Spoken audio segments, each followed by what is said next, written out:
Si tu es débutant, que tu t'intéresses au trading, tu es sur la bonne vidéo. Je vais tout t'expliquer.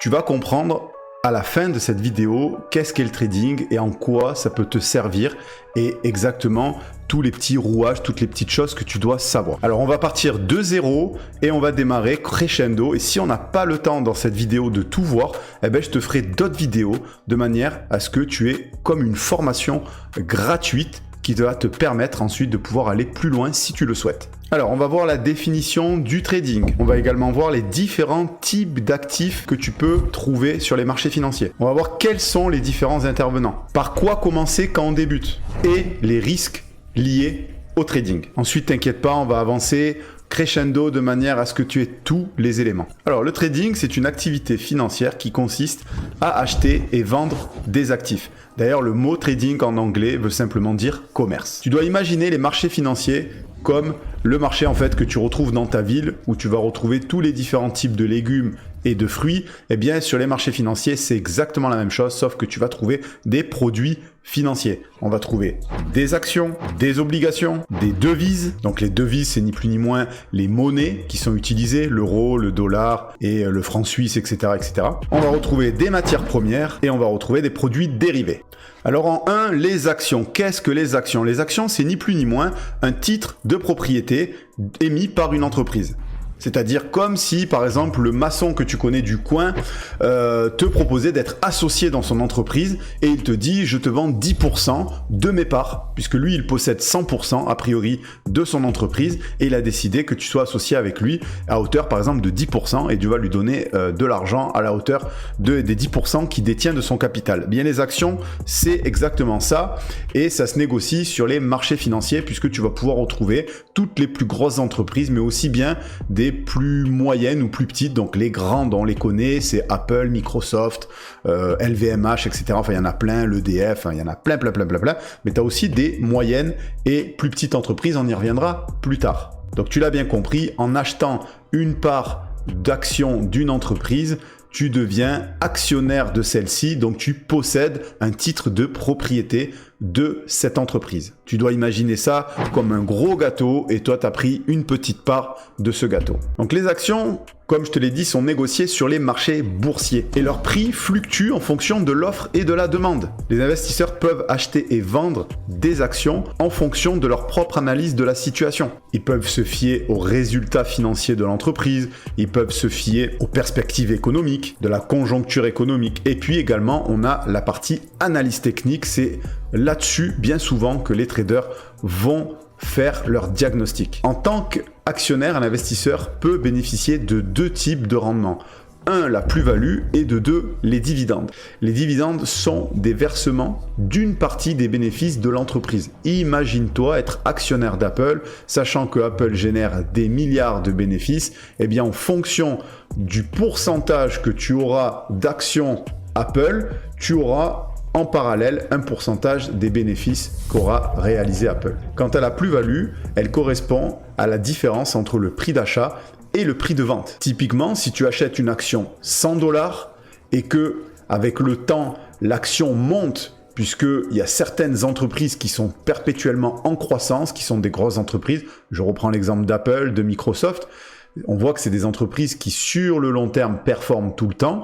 Eh bien, si tu achètes cette action 100 $ et que dans quelques mois, celle-ci vaut 110 $, eh bien, tu l'as bien compris, tu auras gagné 10 $ sur cette action. Alors évidemment, 10 $, ça fait pas rêver, mais si tu en achètes plusieurs, eh bien, tu peux gagner des dizaines, voire des centaines ou des milliers d'euros. Mais il faut comprendre qu'on peut également perdre de l'argent. Si tu investis sur la mauvaise entreprise, que tu achètes l'action 100 $ et que finalement, elle en vaut plus que 90 ou 80, tu l'as bien compris, tu auras également perdu de l'argent sur cette action. C'est pourquoi il est très important, avant de faire du trading, de l'investissement, il faut connaître le contexte dans lequel tu vas évoluer, il faut connaître tous les paramètres. Maintenant, parlons des obligations. Qu'est-ce qu'une obligation? Les obligations sont des titres de dette émis par les entreprises ou par des États. Contrairement aux actions, les obligations ne confèrent pas de propriété ou de participation dans l'entreprise. C'est simplement un prêt que tu fais. En achetant une obligation, l'investisseur prête de l'argent à l'entité émettrice et en contrepartie reçoit un rendement sous forme de revenus semestriels ou annuels. À l'échéance de l'obligation, l'investisseur va récupérer son capital investi. Alors le rendement d'une obligation est généralement déterminé par plusieurs facteurs, notamment par la qualité de crédit de l'émetteur. Typiquement, un pays émergent aura un taux de rendement plus important puisqu'on va avoir un risque plus important de prêter à ce pays-là. A contrario, si tu prêtes ton argent à l'Allemagne par exemple, qui est un pays qui depuis des années a démontré sa solvabilité, eh bien tu auras un rendement inférieur puisque tu as un risque moins important de défaut. La durée de l'obligation et les conditions de marché. En règle générale, les obligations émises par les États ont des taux d'intérêt plus faibles que les obligations émises par les entreprises. Tout simplement, comme je viens de te le dire, un État risque moins de faire défaut sur sa dette qu'une entreprise. Les obligations sont échangées sur les marchés obligataires et les prix fluctuent en fonction de l'offre et de la demande. Évidemment, les conditions de marché rentrent également en jeu. Alors on peut trader les marchés obligataires, mais on peut également investir dans des obligations et c'est bien souvent le cas lorsqu'on veut avoir un portefeuille diversifié. On va avoir des obligations, des actions, des liquidités et des matières premières. Maintenant, place aux devises. Qu'est-ce qu'une devise ? Une devise, c'est typiquement un moyen d'échange, donc c'est de la monnaie qu'on va utiliser dans les transactions internationales. Les devises sont échangées sur le marché d'échange, appelé également le Forex. Elles sont représentées par des codes ISO de 3 lettres, typiquement USD pour le dollar, EUR pour l'euro, JPY pour le yen, GBP pour la livre sterling, etc., etc. Alors le taux de change, c'est le taux relatif d'une devise par rapport à une autre. On a toujours une paire de devises, c'est euro, dollar, GBP, dollar. Et lui également fluctue en fonction de l'offre et de la demande. Les taux de change peuvent être exprimés de deux manières. On a le taux de change direct et le taux de change indirect. Le taux de change direct est le prix d'une unité d'une devise étrangère dans la devise locale. Je m'explique. Par exemple, si le taux de change de l'USD euro est de 0,85, ça veut dire que 1 dollar équivaut à 85 centimes d'euros. Quant au taux de change indirect, tu l'as bien compris, c'est le contraire. C'est le prix d'une unité de la devise locale dans une devise étrangère. Par exemple, si le taux de change de l'euro USD est de 1,18, ça veut dire que 1 euro vaut 1,18 $. Les taux de change peuvent être influencés par de nombreux facteurs, notamment les politiques économiques, les politiques monétaires, les décisions gouvernementales, les flux de capitaux internationaux, les événements géopolitiques, les taux d'intérêt décidés par les banques centrales et l'inflation. Les investisseurs peuvent négocier des devises pour plusieurs raisons, notamment la spéculation sur les taux de change, se couvrir contre des risques, mais également il y a les entreprises aussi qui peuvent échanger des devises pour effectuer des transactions internationales et typiquement se couvrir contre le risque de change lié aux opérations commerciales transfrontalières. Maintenant, voyons les matières premières. Donc les matières premières sont des produits bruts cultivés ou récoltés dans la nature et qui sont utilisés pour la production de biens et de services. Les matières premières peuvent être classées en plusieurs catégories. On a les métaux, les énergies, les produits agricoles et les produits chimiques. Les métaux comprennent des produits tels que l'or, l'argent, le zinc, le cuivre, l'aluminium et plein d'autres utilisés dans la fabrication de produits industriels mais également dans les bijoux ou dans les collections. Les énergies incluent des produits tels que le charbon, le pétrole brut, le gaz naturel, qui sont utilisés pour produire de l'électricité, pour le transport et pour les activités industrielles. Les produits agricoles sont des produits tels que le riz, le blé, le soja, le café, le maïs, etc., etc., utilisés pour l'alimentation animale, humaine, mais également pour les biocarburants. Les produits chimiques incluent des matières telles que le caoutchouc, les fibres synthétiques, le plastique, qui sont utilisés dans diverses applications industrielles et de consommation. Les matières premières sont négociées sur des marchés financiers dédiés, tels que le London Metal Exchange pour le métal et le Chicago Mercantile Exchange pour les produits agricoles. Le prix des matières premières peuvent fluctuer en fonction de l'offre et de la demande, mais pas que. Également des conditions météorologiques, des décisions gouvernementales et des événements géopolitiques. Les investisseurs peuvent négocier des matières premières pour se couvrir contre les risques de fluctuation ou pour spéculer sur les tendances de marché. Les entreprises peuvent également négocier des matières premières sur les marchés pour produire des biens, mais également pour se couvrir contre les risques liés à l'approvisionnement. Et enfin, on a les produits dérivés.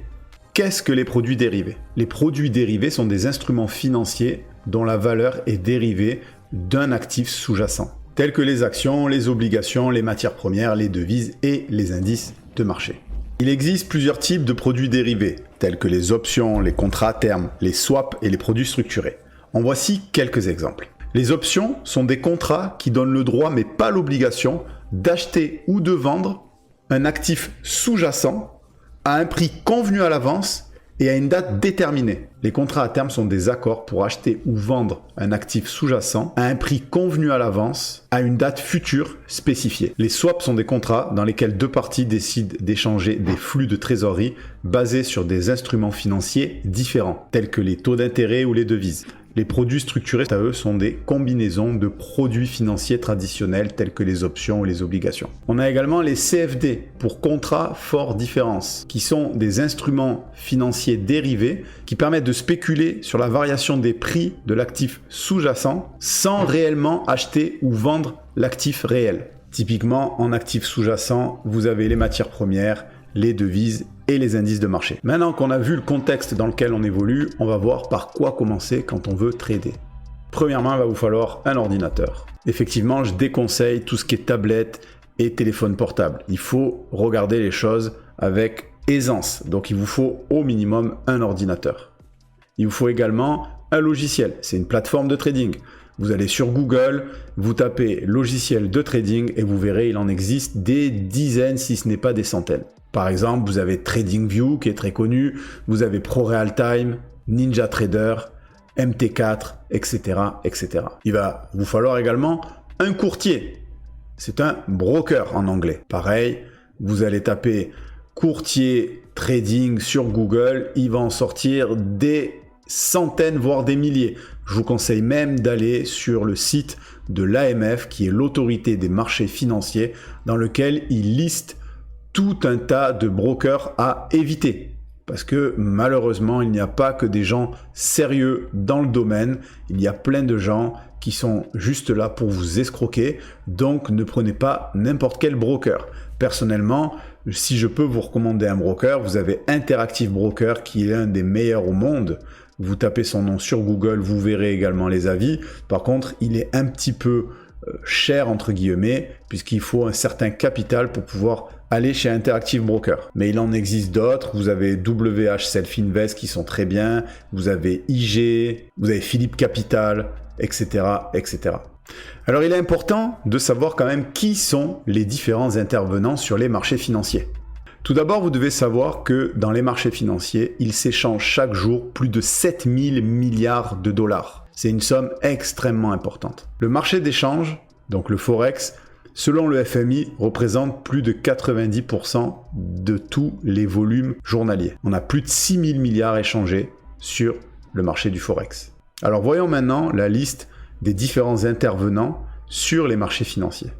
Vous avez tout d'abord les investisseurs particuliers, qui sont des gens comme vous et moi qui investissent leur argent sur les marchés financiers. Vous avez également les investisseurs institutionnels, qui sont des entités qui gèrent des fonds pour le compte de tiers, tels que les fonds de pension, les compagnies d'assurance, des fonds souverains, des banques d'investissement, etc., etc. Vous avez également les traders, qui peuvent être professionnels ou particuliers, qui eux cherchent à tirer des profits à court terme sur les fluctuations de prix en achetant et en revendant. Vous avez également les courtiers, qui sont des intermédiaires qui facilitent les transactions entre les acheteurs et les vendeurs sur les marchés. Vous avez également les régulateurs, qui sont des autorités gouvernementales qui supervisent les marchés financiers et veillent à ce que les lois et les règles soient respectées. Vous avez également les banques d'investissement, qui sont des institutions financières qui fournissent des conseils en investissement, émission d'actions, obligations, également fusion-acquisition. Vous avez également les entreprises qui sont des émetteurs d'actions et d'obligations qui cherchent à lever des fonds pour financer leur croissance. Vous avez également les hedge funds,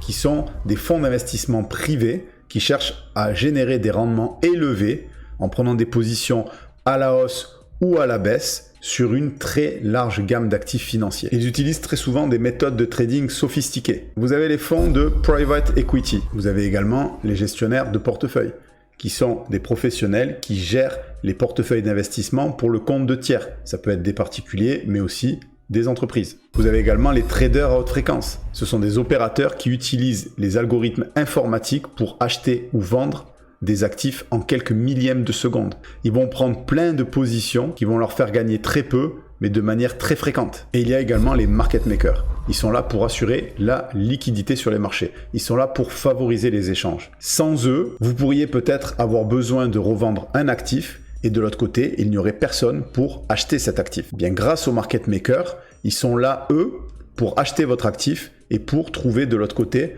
un nouvel acheteur qui va vouloir acheter ce même actif. Donc, quand vous allez vendre ou acheter sur les marchés financiers, il suffit de mettre un clic de souris pour pouvoir effectuer votre transaction, même si de l'autre côté, il n'y a pas véritablement une personne au même moment. Alors évidemment, le trading, c'est une activité qui peut devenir très lucrative. Mais attention tout le monde. Vous avez aujourd'hui, selon l'AMF, plus de 85% des gens qui font du trading qui perdent de l'argent et la plupart des gens au bout de 6 mois perdent l'entièreté de leur capital. Tout simplement pourquoi ? Parce que les gens viennent sur les marchés pour essayer de s'enrichir rapidement. Il n'y a pas de magie, il n'y a pas de martingale. Si vous voulez investir dans les marchés financiers, vous devez un minimum comprendre ce qu'il se passe sur les marchés. La plupart des gens qui viennent sur les marchés financiers ne prennent pas en compte le risque potentiel de perdre de l'argent. En effet, il est très facile de perdre beaucoup d'argent sur les marchés. Pour la raison simple, c'est que nous sommes des êtres remplis d'émotions. Et quand on va arriver sur les marchés financiers, on va être cupide, on va être peureux, on va avoir de la colère, etc. Et toutes ces émotions vont nous empêcher de faire les choses correctement. Donc je tenais à vous mettre en garde vis-à-vis de ça. Ne pensez pas que vous allez pouvoir devenir riche très rapidement sur les marchés financiers. Il y a un temps d'apprentissage, c'est comme dans tout. Est-ce que vous êtes un day trader ou tout simplement vous aimeriez le devenir ? Si c'est le cas, faites comme les 497 personnes et rejoignez notre canal Telegram. Tous les jours, je fais des lives en vidéo dans lesquels j'analyse pour vous différents actifs, de manière à vous donner des niveaux précis afin de bâtir des plans solides. Alors n'attendez plus, cliquez sur le lien en description et rejoignez notre canal Telegram et je vous dis à la semaine prochaine.